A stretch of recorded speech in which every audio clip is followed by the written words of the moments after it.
Okay, so I want to show you how to use the safety compass, and this is actually a circle maker. So what you're going to do to make the smallest circle, there are templates right here. If you hold this white part really still with your non-dominant hand, take the pencil point and put it inside the template, you can trace any of these to make circles. So the smallest circle that this gadget makes is this one right here, okay? I didn't do too good right there because I slipped.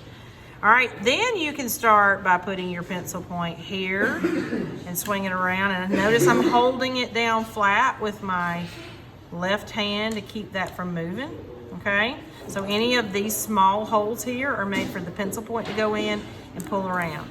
All right, after that, you can make larger circles by thinking that this is the center of the circle, okay?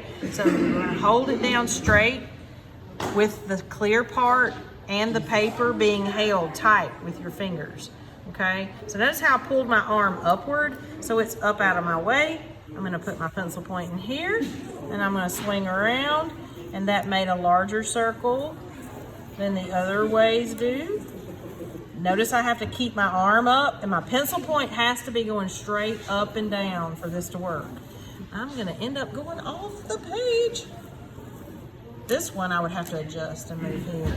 So if you want the circle in a certain spot, what you're gonna need to do is think, this is the center point. So wherever I put that down and where I pull my pencil out is like the radius of the circle. So however big you need the circle to be, this guy can help you do it. All right, that's how it works.